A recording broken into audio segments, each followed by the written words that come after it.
नमस्कार। एसटीसी परिवार में आपका स्वागत है। और आज क्लास 10th हिस्ट्री चैप्टर 1 का डिस्कस करेंगे, वन लाइनर, ऑब्जेक्टिव और लॉन्ग क्वेश्चन को। देखिए, इस बार जो क्वेश्चन पूछा गया था बोर्ड में, पूरा डीपली क्वेश्चन पूछा गया। मतलब कि हर साल जो पूछा जाता था, ऊपर ऊपर से क्वेश्चन पूछ लिया जाता था, जिसमें आप कोई भी गाइड या नोट्स को याद करके चले जाते थे और टिक आउट करके आ जाते थे। लेकिन नहीं, इस बार क्वेश्चन पूछने का तरीका थोड़ा हाई लेवल का था। इसलिए आपको अगर क्वेश्चन को सॉल्व करना है या अच्छे मार्क्स उठाने हैं तो उसके लिए आपको डीपली पढ़ना पड़ेगा। ये जो ऊपर ऊपर से रट लेते थे उससे काम नहीं चलने वाला। तो आज चैप्टर 1 को हम डिस्कस करेंगे हिस्ट्री का, जिसमें कि वन लाइनर और ऑब्जेक्टिव, उसके बाद लॉन्ग क्वेश्चन को डिस्कस करेंगे। इसको हेडफोन लगा के सुनिए और इसके बाद कॉपी और पेन लेके बैठिए। सुनने के साथ साथ लिखिए भी, क्योंकि सुन के आप कंप्लीट तो कर सकते हैं, थोड़ा बहुत समझ सकते हैं, लेकिन लिखा हुआ अगर रहेगा तो आप दोबारा रिवीजन करने के लिए आप अपने नोटबुक को पलटा के पढ़ सकते हैं। इसलिए लिखते भी चलिए, ठीक है। इसमें देखिए, पहला चैप्टर है हिस्ट्री का, यूरोप में राष्ट्रवाद। और यूरोप में राष्ट्रवाद पहला चैप्टर है, जिसमें कि हम पहले वन लाइनर क्वेश्चन को देखेंगे, उसके बाद ऑब्जेक्टिव को। देखिए, पहला क्वेश्चन है कि वियना कांग्रेस 1815 में हुआ था। देखिए, ये वन लाइनर है, इसलिए आपको क्वेश्चन की तरह कुछ नहीं लग रहा है। अब आप खुद से इसको क्वेश्चन क्रिएट ऐसे कर सकते हैं कि वियना कांग्रेस कब हुआ था। तो आपके माइंड में आया होगा कि 1815 में। जी हाँ, बिल्कुल इसी तरह वन लाइनर को पढ़ना है, खुद से क्वेश्चन क्रिएट करना है कि इसको पूछा कैसे जा सकता है। तो जैसे यहाँ पहला वन लाइनर है कि वियना कांग्रेस 1815 में हुआ था, ठीक है। अगला है, मेटरनिक ऑस्ट्रेलिया का चांसलर था। अब ये क्वेश्चन ऐसे पूछा जा सकता है कि मेटरनिक कहाँ का चांसलर था। आपके 4 ऑप्शन हो सकते हैं, जिसमें आप क्या मारिएगा, ऑस्ट्रेलिया। तीसरा है, वियना सम्मेलन के बाद नेपोलियन युग का अंत और मेटरनिक युग की शुरुआत हुई। अब देखिए, मेटरनिक युग की शुरुआत तो हुई। अब आपसे ये पूछा जा सकता है, मेटरनिक युग की शुरुआत हुई, लेकिन किसके अंत होने के बाद। तो आप बोल सकते हैं नेपोलियन युग का अंत हुआ, जिसके बाद मेटरनिक युग का शुरुआत हुआ। और ये किस सम्मेलन के बाद, तो वियना सम्मेलन के बाद। अगला, फ्रांस में वियना कांग्रेस के द्वारा बुर्बो वंश की स्थापना हुई। अब ऐसे क्रिएट कर सकते हैं क्वेश्चन कि बुर्बो वंश की स्थापना कहाँ हुई। तो आपके ऑप्शन मिलेंगे, और जैसा कि यहाँ वन लाइनर में दिया हुआ, फ्रांस में वियना कांग्रेस के द्वारा बुर्बो वंश की स्थापना हुई, ठीक है। अगला है, चार्ल्स दशम एक निरंकुश एवं प्रतिक्रियावादी शासक था। तो चार्ल्स दशम जो था, कैसा शासक था, एक निरंकुश था एवं प्रतिक्रियावादी शासक था। अगला पॉइंट है, 1831 ईस्वी में मेजिनी ने यंग इटली और 1834 में यंग यूरोप की स्थापना की थी। देखिए, ये वीवीआई क्वेश्चन है, ये बहुत बार पूछे जाते हैं। इसमें आपके 2 क्वेश्चन बन रहे हैं, जैसे कि मेजिनी ने यंग इटली की स्थापना की और मेजिनी ने ही यंग यूरोप की स्थापना की। अब यहाँ पे देखिए कैसे ऑब्जेक्टिव पूछा जा सकता है कि यंग इटली की स्थापना किसने की। तो आपके ऑप्शन में अगर मेजिनी मिले तो मेजिनी में टिक मार देना है। अब उसी तरह फिर पूछ सकता है, यंग यूरोप की स्थापना किसने की, तो मेजिनी ने की। अब यहाँ पे एक और क्वेश्चन ऐसे बन सकता है कि यंग इटली की स्थापना कब हुई, तो 1831 में। फिर दूसरा क्वेश्चन ऐसे पूछा जा सकता है, यंग यूरोप की स्थापना कब हुई, तो 1834 में। जी, वन लाइनर पढ़ने का यही फायदा है कि आपको एक पूरा थॉट्स एक लाइन में मिल रहा है। अब उस पर आप खुद क्वेश्चन क्रिएट कर सकते हैं कि बोर्ड में एग्जाम में क्वेश्चन जो है किस प्रकार बन सकते हैं और किस प्रकार पूछा जा सकता है, ठीक है। ये खुद से आपको भी सोचना पड़ेगा। अगला वन लाइनर है, विक्टर एमेनुअल ने काउंट काबूर को प्रधानमंत्री के पद पर नियुक्त किया था। यह भी मोस्ट इम्पोर्टेंट क्वेश्चन है कि काउंट काबूर को नियुक्त जो किया गया था, किस पद पर नियुक्त किया गया था। ये आपके क्वेश्चन बन सकते हैं। तो आप किस में टिक आउट कीजिएगा, प्रधानमंत्री के पद पर। अच्छा, एक और क्वेश्चन बन सकता है, काउंट काबूर को प्रधानमंत्री के पद पर नियुक्त किया, किसने किया। तो आप बोल सकते हैं विक्टर एमेनुअल ने किया। अगला क्वेश्चन मोस्ट इम्पोर्टेंट है, जो कि बार बार पूछा जाता है और लगभग हर साल ये क्वेश्चन देखने को मिलते हैं कि गेरी बाल्डी पेशे से क्या थे। तो गेरिबाल्डी पेसी एक क्या थे? नाविक थे। गेरिबाल्डी पेसी क्या थे? नाविक थे। अगला आते हैं, 1862 में दुर्भाग्यवंश काउंट काबूर की मृत्यु हो गई। अब आपसे क्वेश्चन ये पूछा जा सकता है, काउंट काबूर की मृत्यु कब हुई? आपके 4 ऑप्शन हो सकते हैं। अब वहाँ पे आप देखिएगा 1862 किस ऑप्शन में है। तो काउंट काबूर की मृत्यु कब हुई? 1862 में हुई। ठीक है। इटली के एकीकरण में मेजनी का महत्वपूर्ण योगदान था। देखिए, इटली के एकीकरण में किसका महत्वपूर्ण योगदान था? मेजनी। ठीक है, ये भी इंपॉर्टेंट है। ये जितना भी ऑनलाइन क्वेश्चन हम डिस्कस कर रहे हैं पूरा इंपॉर्टेंट है, आपको बिल्कुल नोट डाउन करना है, एक नोट्स बनाना है, जिसमें लेक्चर क्लास के रूप में तो सुन ही रहे हैं, 50% ऐसे ही याद हो जाएगा, और लिखा हुआ रहेगा तो वो लास्ट टाइम बीच बीच में रिवीजन के लिए आप कॉपी पलट के देख सकते हैं। ठीक है। अगला है, हिगेल एक दार्शनिक थे। हिगेल क्या थे? एक दार्शनिक थे।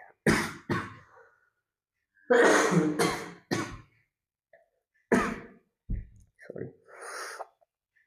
अगला है, जाल्वेरिन एक व्यापारियों की संस्था थी। देखिए, जाल्वेरिन नाम की एक संस्था थी। आपके ऑप्शन में बहुत सारे हो सकते हैं, लेकिन आपको याद रखना है कि जाल्वेरिन जो एक संस्था थी वो कौन चीज़ की संस्था थी? आप बोल सकते हैं व्यापारियों की संस्था थी। अगला है, बिस्मार्क जो एक कूटनीतिज्ञ थे, उसने रक्त और लोह नीति का अवलंबन किया था।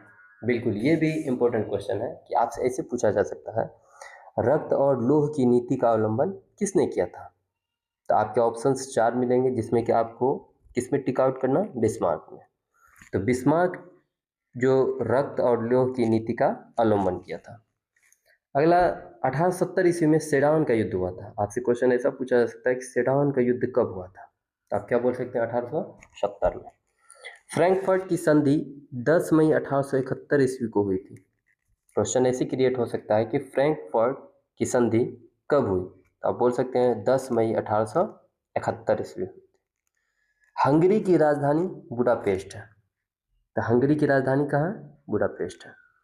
1829 एड्रियानोपुल की संधि तुर्की में हुई थी। अब ऐसे पूछा जा सकता है, एड्रियानोपुल की संधि कब हुई? तो 1829 में हुई।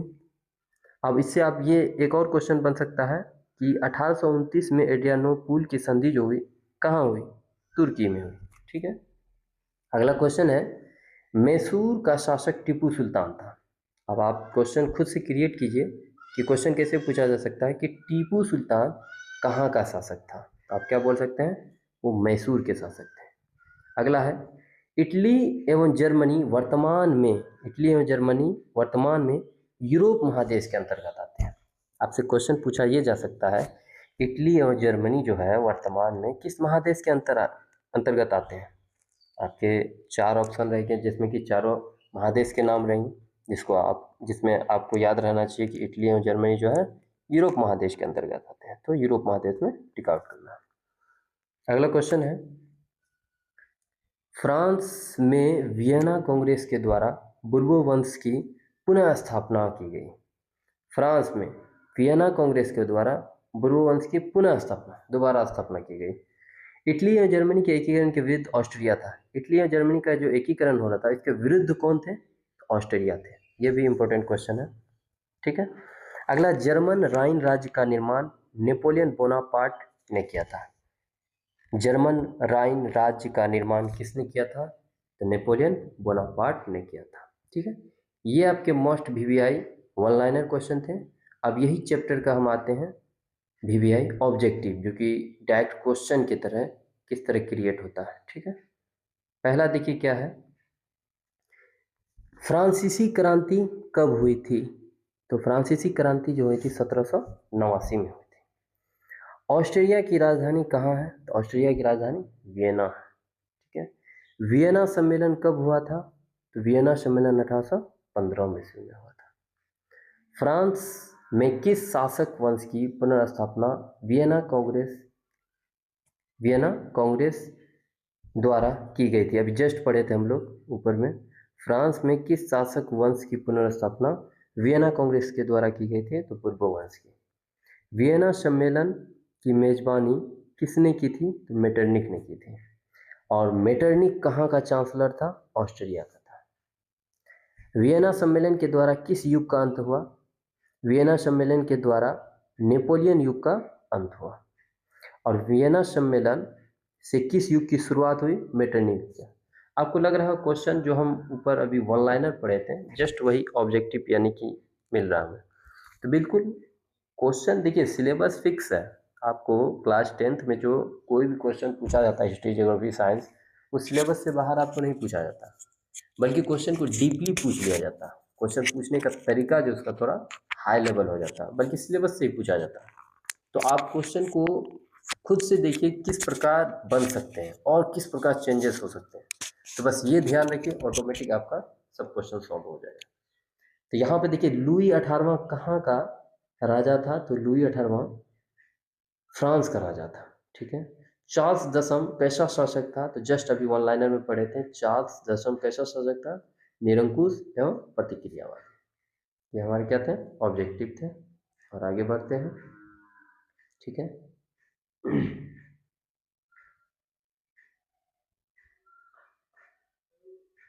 अगला है जुलाई की क्रांति कब हुई थी? तो जुलाई की क्रांति 1830 में हुई थी। अब आपसे ऐसे पूछे जा सकते हैं कि जुलाई क्रांति कब हुई थी? 1830 ईस्वी में। अगला इटली के एकीकरण में सबसे महत्वपूर्ण व्यक्ति कौन था? तो मैजनी। अभी जस्ट ऊपर भी पढ़े हम, इटली के एकीकरण में सबसे महत्वपूर्ण व्यक्ति कौन था? तो मैजनी। नेपोलियन का पतन कब हुआ? तो 1814 में। मैजनी का संबंध किस दल से था? तो कार्बोनरी। ये भी क्वेश्चन पूछा जाता है कि मैजनी का संबंध किससे था? तो कार्बोनरी से था। यंग इटली नामक संस्था की स्थापना कब और किसने की थी? जस्ट अभी हम लोग पढ़े थे, यंग इटली नामक संस्था की स्थापना मेजनी ने की। और कब की? 1831 में की। देखिए दो क्वेश्चन क्रिएट हो सकता है, कब? 1831 में। किसने? मेजनी ने। ठीक है। अब यही क्वेश्चन को फिर देखिए यहाँ पे आगे बढ़ाया गया है वन लाइनर वाला।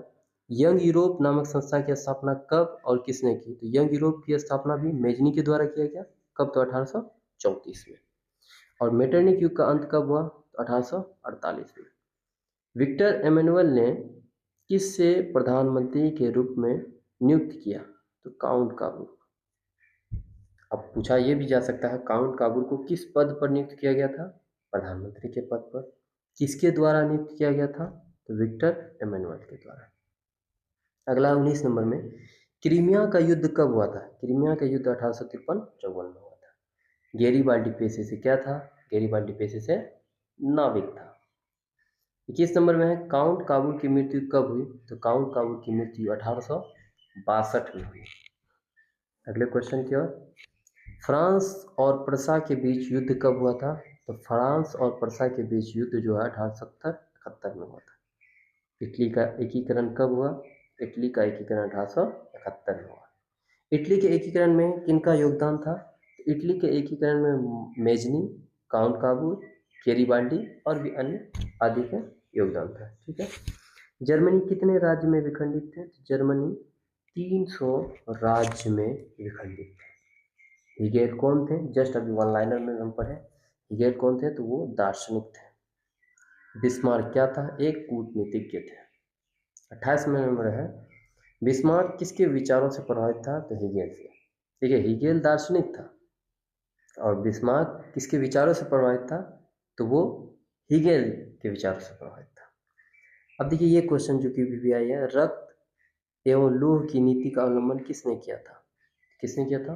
बिस्मार्क ने किया था। अगला है, सेडोवा का युद्ध किसके बीच हुआ था?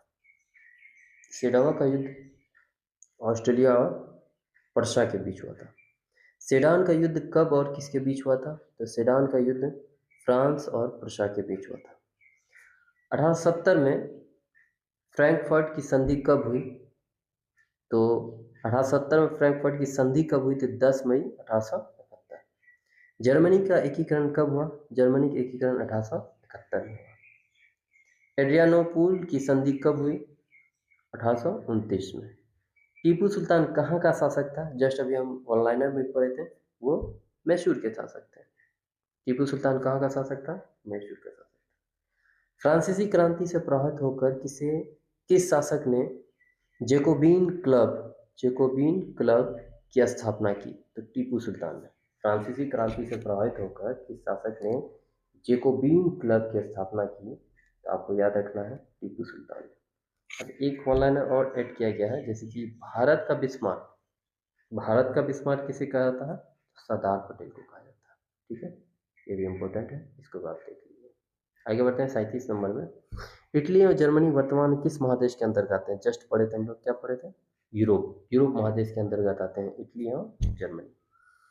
38 में है, इटली एवं जर्मनी के एकीकरण के विरुद्ध कौन सा देश था?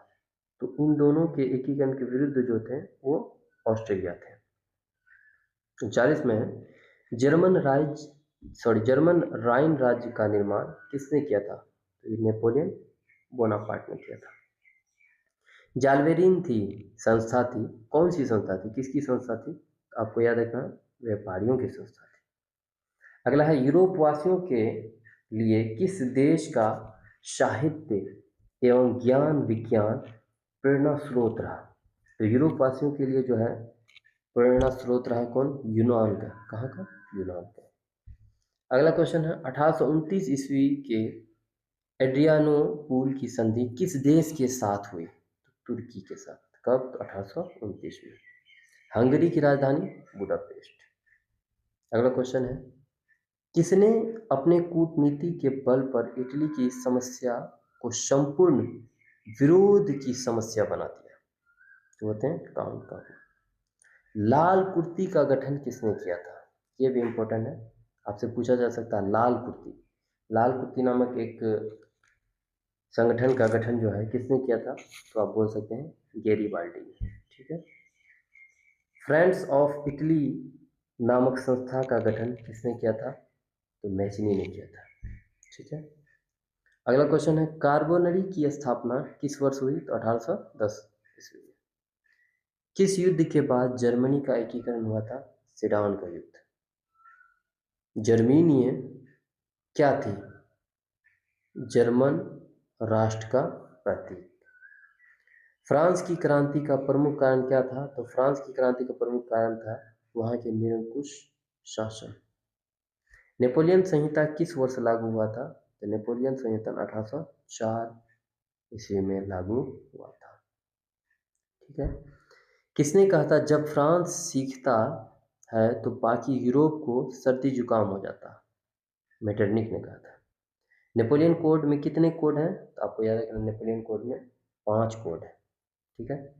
इटली के एकीकरण का मसीहा कहा जाता है। इटली के एकीकरण का मसीहा किसे कहा जाता है? आपको याद रखना, मैजिनी को। ठीक है। आइए इस चैप्टर का लॉन्ग क्वेश्चन जो है, कुछ वीवीआई जो है उसको कर लेते हैं। तो इसमें पहला क्वेश्चन जो है, राष्ट्रवाद किसे कहते हैं? पहला क्वेश्चन है, राष्ट्रवाद किसे कहते हैं? तो आम भाषा में अगर बोला जाए तो राष्ट्रवाद जो होता है, अपने देश के प्रति प्रेम स्नेह जो होता है, लगाव जो होता है, देशभक्ति जो होता है, वो एक प्रकार का राष्ट्रवाद कहलाता है। तो आप याद कर सकते हैं, अपने देश के प्रति प्रेम की भावना को राष्ट्रवाद कहते हैं, एकदम सिंपल वे में। अगला क्वेश्चन है, मेजनी कौन था? मेजनी साहित्यकार, गणतांत्रिक विचारों का समर्थक और योग्य सेनापति था। मेजनी का संबंध गुप्त दल कार्बोनरी से था। ठीक है। मेजनी ने यंग इटली और यंग यूरोप की स्थापना की। देखिए, लॉन्ग क्वेश्चन से ही ऑब्जेक्टिव आपके बनेंगे, इसलिए लॉन्ग क्वेश्चन को आप डीपली पढ़िए। ठीक है, जिससे कि आपको ऑब्जेक्टिव रटने की आवश्यकता नहीं होगी। अब यहीं पे देखिए कितना ऑब्जेक्टिव बन सकता है। मेजनी कौन था? एक योग्य सेनापति था। अच्छा, मेजनी का संबंध किससे था? तो गुप्त दल कार्बोनरी से था। दूसरा क्या है, मेजनी ने क्या क्या स्थापना की? यंग इटली की स्थापना की। दूसरा क्या है, यंग यूरोप की स्थापना की। अब ऐसे भी क्वेश्चन हो सकता है, यंग इटली की स्थापना किसने की? मेजनी ने की। यंग यूरोप की स्थापना किसने की? मेजनी ने की। इसलिए लॉन्ग क्वेश्चन को आप अच्छे से बारीकी से पढ़िए। अगले क्वेश्चन की ओर आते हैं, क्वेश्चन नंबर 3 में। क्वेश्चन नंबर 3 है, जर्मनी के एकीकरण की क्या बाधाएं थी? जर्मनी के एकीकरण की बाधाएं क्या थी? तो जर्मनी के एकीकरण की बाधाएं निम्नलिखित है, जैसे कि जर्मनी जो है लगभग 300 छोटे बड़े राज्यों में विभाजित था। जर्मनी जो है छोटे छोटे छोटे 300 राज्यों में विभाजित था, जो कि उसके एकीकरण की एक बाधा उत्पन्न कर रही थी। दूसरा है, यह राज्यों में राजनीतिक, सामाजिक तथा धार्मिक विषमताएं थी। तो जर्मनी में क्या था कि राजनीतिक और सामाजिक और धार्मिक तीनों चीज में मतलब कि वहाँ समान नहीं पाया जाता था।